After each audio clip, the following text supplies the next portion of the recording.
은혜 받으실 하나님의 말씀은 마태복음 6장 9절로 13절입니다.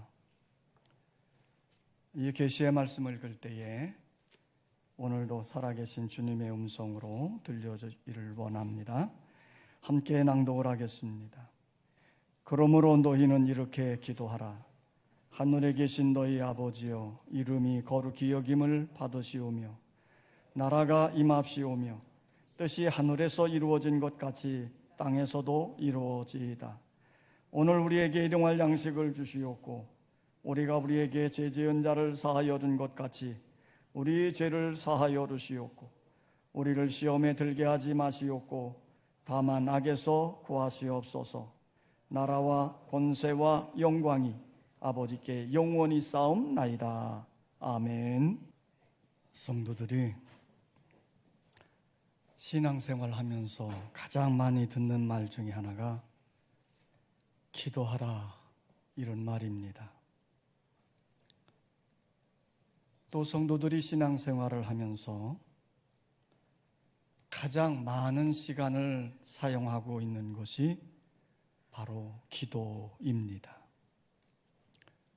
그러면 이 기도를 어떻게 하면 잘할 수 있을까요? 누가복음 11장 1절에 보면 예수께서 한 곳에서 기도하시고 마치심에 제자 중 하나가 여짜오되 요한이 자기 제자들에게 기도를 가르친 것과 같이 우리에게도 가르쳐 주옵소서 그랬습니다. 예수님이 한 곳에서 기도하시고 마치셨어요. 예수님이 기도하고 마치셨는데 그 예수님이 기도하시는 모습을 보았던 제자들이 예수님께 나와서 이렇게 요청을 하는 겁니다. 우리에게 기도를 가르쳐 주옵소서. 제자들이 기도를 배우길 원한 동기가 어디서 생겼을까요? 그것은 조금 전에 예수님이 기도하시는 모습을 보고는 제자들의 마음속에 나도 예수님처럼 기도하고 싶다 하는 간절한 열망이 생긴 것이지요. 우리 주님의 생애는 기도하는 생애였습니다.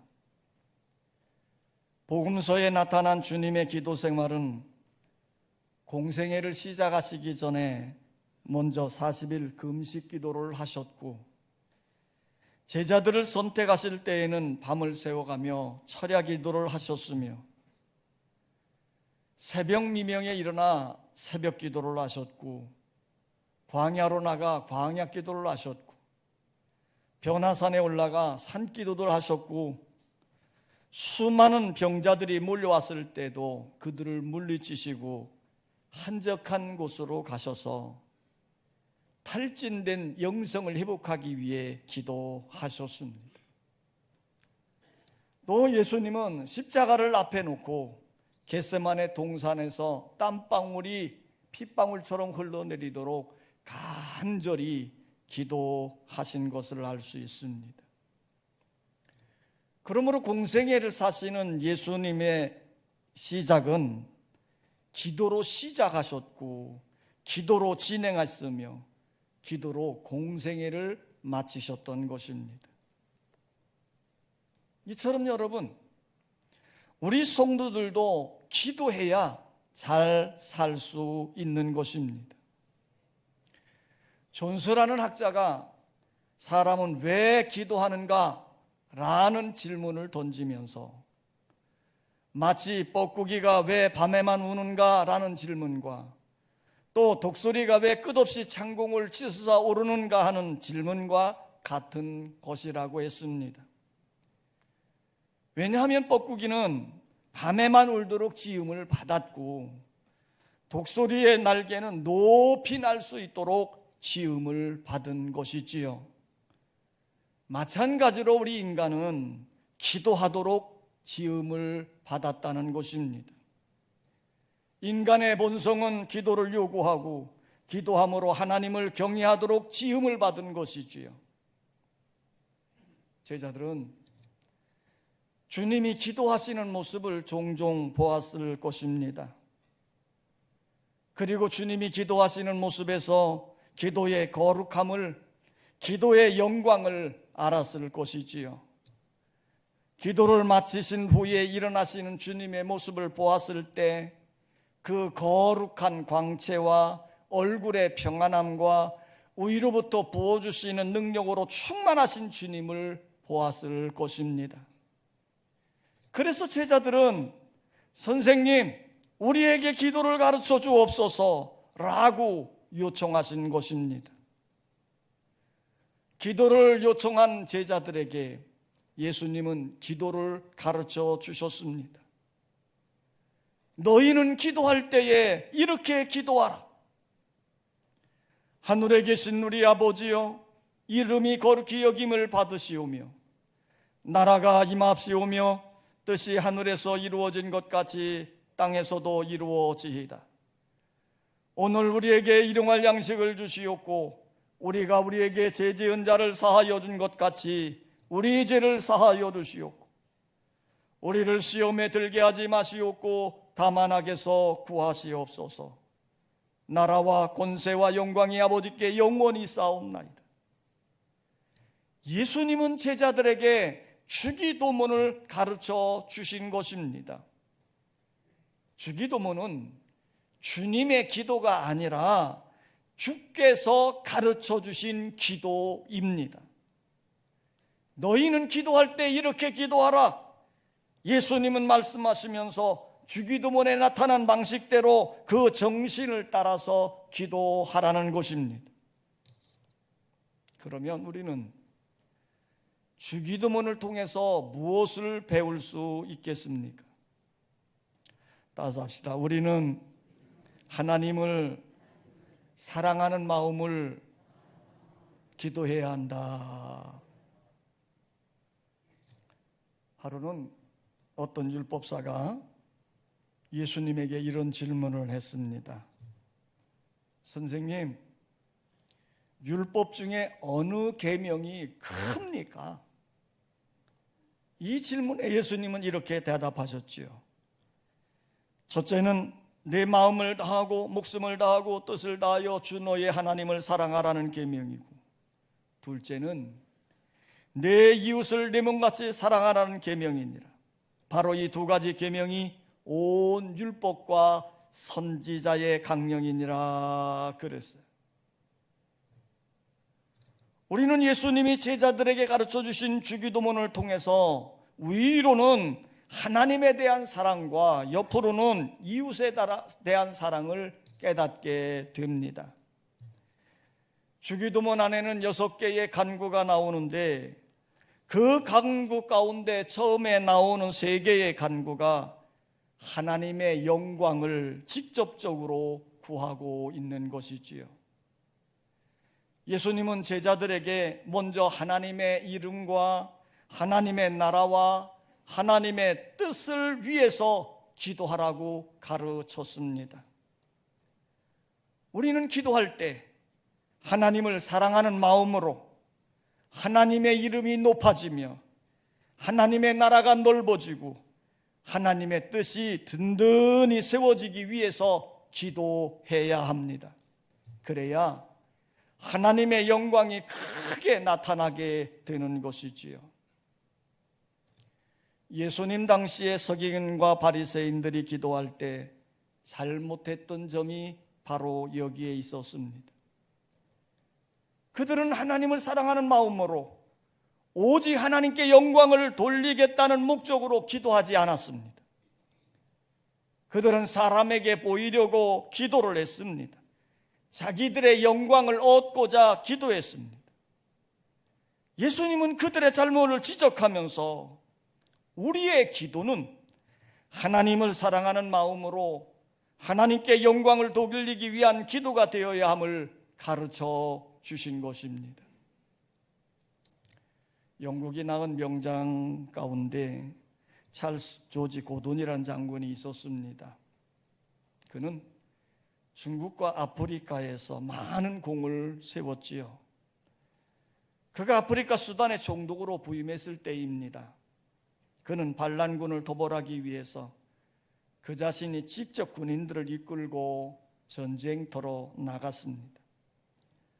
그런데 이 고돈 장군이 기거하는 막사 앞에는 매일 아침 1시간씩 하얀 손수건 한 장이 걸려 있는 것이에요. 병사들은 이 장군의 막사 앞에 하얀 손수건이 걸려 있을 때에는 특별한 용무가 아닌 이상 그의 막사 안으로 들어가지 않았습니다. 병사들은 그 손수건의 의미가 무엇인지 잘 알고 있었기 때문이에요. 고돈 장군은 매일 아침 하나님과 만남의 시간을 가졌던 것입니다. 그는 하나님과 만나는 시간에는 다른 사람의 방해를 받지 않기를 원했어요. 그래서 그는 그 시간에 그의 막사 앞에 하얀 손수건을 걸어 놓았던 것이지요. 영국 정부는 그의 혁혁한 전공을 취하기 위해서 기념비를 제작하고 동상도 만들려고 했습니다. 그런데 고돈 장군이 결사반대하는 거예요. 그래서 영국 정부가 또 그 대신 그러면 이 고돈 장군에게 자위를 주고 포상금을 지급하겠다 이렇게 제의를 했더니 또 고돈 장군이 그것도 결사반대하는 겁니다. 그래서 영국 정부는 겨우 고돈 장군을 설득을 해서 그의 업적을 새겨놓은 자그마한 금메달 하나를 만들어서 그에게 수여했다고 합니다. 이제 고돈 장군이 세상을 떠난 후에 그의 유족들이 그의 유품을 정리하게 되었습니다. 그런데 당연히 있어야 될 금메달이 보이지를 않는 거예요. 그래서 유족들은 그가 생전에 그렇게 애지중지하던 것이었는데 그게 보이지 않으니 금메달을 찾기에 부지런했습니다. 나중에 가슴 뭉클한 사연이 금메달에 있음을 알게 되었지요. 어느 해인가 영국에 큰 흉년이 들었습니다. 그때 고돈 장군은 자신이 그렇게 애지중지하던 금메달을 녹여서 팔았습니다. 그리고는 그 돈으로 양식을 사서 가난한 사람들을 도와주었다는 것이지요. 그의 일기장에 그때의 일을 이렇게 적어 놓았습니다. 나는 그동안 내가 받은 선물 가운데 가장 아꼈던 것을 오늘 하나님께 기쁜 마음으로 바쳤다. 사랑하는 성도 여러분, 우리의 기도가, 우리의 삶이 오직 하나님께 영광을 돌리는 일에 맞춰져야 될 줄 믿습니다. 예수님은 마태복음 6장 33절에서 이렇게 말씀하셨습니다. 너희는 먼저 그의 나라와 그의 의를 구하라. 그리하면 이 모든 것을 너희에게 더하시리라. 우리가 하나님을 사랑하는 마음으로 먼저 하나님의 영광을 위해서 구하면 하나님은 우리의 필요한 모든 것을 다 허락해 주시는 줄 믿습니다. 따라서 합시다. 우리는 이웃을 사랑하는 마음으로 기도해야 한다. 우리는 위로는 모든 것을 다해서 하나님을 사랑해야 됩니다. 또한 우리는 옆으로는 우리의 이웃을 우리의 몸과 같이 사랑해야 합니다. 십계명의 근본 정신도 하나님에 대한 사랑과 이웃에 대한 사랑입니다. 1계명부터 4계명까지는 하나님에 대한 사랑을 말씀하고 있고 5계명부터 10계명까지는 이웃에 대한 사랑을 말씀하고 있는 것입니다. 우리의 기도도 이 10계명의 정신으로 드려져야 마땅한 것이에요. 우리는 기도할 때 위로는 하나님을 사랑하는 마음으로 기도하고 옆으로는 우리의 이웃을 사랑하는 마음으로 기도해야 합니다. 예수님이 우리에게 가르쳐 주신 주기도문에도 이웃에 대한 사랑이 듬뿍 담겨져 있습니다. 주기도문은 나 한 사람을 위한 개인 기도가 아닙니다. 우리 모두를 위한 기도입니다. 우리 모두가 함께 더불어서 드리는 기도입니다. 그래서 주보대본 안에 보면 나라고 하는 단어는 한 번도 쓰인 적이 없습니다. 모두가 우리라고 하는 복수 대명사로 쓰여 있을 뿐이지요.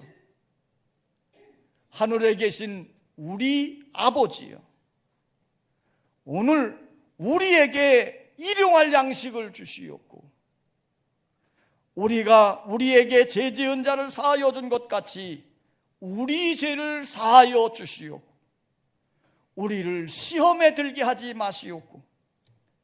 이처럼 모든 경우에 우리라는 말을 사용하고 있습니다. 그러므로 우리가 기도할 때에 나 개인만을 위한 이기적인 기도를 드리지 말고 이웃을 사랑하는 마음으로 이웃을 더불어 생각하면서 기도해야 될 것입니다. 예수님 당시에 서기관과 바리새인들의 잘못이 여기에도 있습니다. 그들의 기도에는 이웃에 대한 배려가 전혀 없었습니다. 그들의 기도에는 이웃에 대한 사랑이 전혀 담겨 있지 않아요. 그들은 그저 스스로를 의롭게 여기면서 자기 자신을 드러내기에 급급했습니다. 그 한 예가 누가복음 18장에 나오는 어느 바리새인의 기도입니다. 그는 성전에 올라가 따로 서서 자신을 뽐내면서 이렇게 기도했지요. 하나님이여, 나는 다른 사람들 곧 토색, 불의, 간음을 하는 자들과 같지 아니하고 이 세리와도 같지 아니함을 감사하나이다. 나는 일회에 2번씩 금식하고 또 소득의 11조를 드리나이다. 바리새인은 기도 중에 자기를 높이기 위해서 세리를 비롯한 다른 사람들을 서슴없이 낮추어 버렸던 것이에요. 그만큼 바리새인의 기도는 자기 중심적이고 이기적인 기도였습니다. 그래서 예수님은 바리새인의 기도를 받지 않으셨습니다. 사랑하는 성도 여러분, 하나님이 기쁘시게 받으시는 기도는 어떠한 기도일까요? 하나님은 서기관과 바리새인처럼 이기적인 기도, 자기 자랑을 하는 기도는 기뻐하지 않으십니다. 다른 사람을 생각하면서 이웃을 배려하면서 이웃에 대한 사랑을 담아서 드리는 기도를 하나님은 기쁘시게 받으시는 것이지요. 그러므로 우리도 기도할 때 나만을 위해 기도하지 말고 예수님이 주기도문을 통해서 우리에게 가르쳐 주신 기도의 정신을 따라서 이웃에 대한 사랑을 품고 부르짖어 기도하시기를 바랍니다. 따라서 합시다. 우리는 믿음으로 기도해야 한다. 이방인들이 기도할 때 증언부언했습니다. 예수님 당시의 서기관과 바리새인들은 이방인들의 영향을 받아서 그저 기도를 길게 하는 것을 좋아했습니다. 그들은 말이 많으면 자기들의 기도에 더 큰 효과가 있다고 생각을 했지요. 그래서 기도가 길면 길수록 좋다, 이런 생각을 가졌습니다. 그러나 여러분, 응답은 기도의 길이에 있지 않습니다. 기도가 때로는 길 수도 있고 때로는 짧을 수도 있지요. 응답은 믿음으로 기도할 때 역사하는 것입니다. 예수님이 우리에게 가르쳐 주신 주기도문은 길지 않습니다. 헬라 원어로는 72단어이고 우리말로 번역하면 49단어입니다. 그저 천천히 암송해도 30초면 암송할 수 있습니다. 여러분, 기도가 길다고 무조건 좋은 것 아니에요. 기도는 믿음으로 기도해야 돼요. 하나님이 지금 내 곁에 계셔서 내 기도를 들으시고 내 기도에 반드시 응답하시라는 믿음이 있어야 하는 것이에요. 사도행전 12장에 보면 이런 이야기가 있습니다. 헤롯 왕이 예수님의 제자 야고보 사도를 잡았어요. 그리고 칼로 목 베어 죽였거든요. 그랬더니 유대인들이 되게 좋아하는 거예요. 그래서 헤롯 왕이 자신의 인기를 더 얻기 위해서 예수님의 수제자인 베드로를 잡아들인 겁니다. 그리고 감옥에 가두어 버렸어요. 이제 내일이면 베드로 사도가 죽어야 됩니다. 이제 베드로는 절대 위기의 그런 상황에 놓여지게 된 거지요. 자, 이런 상황이 있을 때 초대교회 성도들 어떻게 했겠습니까? 마가 요한의 어머니 마리아의 집에 모였어요. 그리고 베드로 사도를 위해서 간절히 기도하는 거예요. 밤을 새워가며 기도하는 겁니다. 근데 하나님께서 그들의 기도를 들으셨어요. 그래서 베드로를 구하기 위해 천사를 보내주셨거든. 천사가 감옥에 들어와 가지고 잠자는 베드로를 깨웁니다. 메인 착고를 풀어주고 잠겨진 자물쇠를 열어서 감옥 문을 풀어주었습니다. 그래서 베드로가 감옥에서 나올 수 있었지요. 베드로는 그 밤중에 마리아의 집에 가서 대문을 두드리는 겁니다. 꽝꽝꽝꽝. 그때까지도 성도들은 베드로 사도를 위해서 밤을 새워가며 간절히 기도하고 있어요. 근데 기도에 덜 집중했던 로데라고 하는 소녀가 문 두드리는 소리를 듣고 뛰어나왔습니다. 그리고 들어보니까 베드로 사도가 온 거예요. 이 로데라고 하는 소녀가 얼마나 기쁘겠습니까? 지금 성도들이 누구를 위해 기도하고 있어요? 베드로 사도를 위해서 기도하고 있는데 그 베드로 사도가 지금 문 앞에 와 있단 말이에요.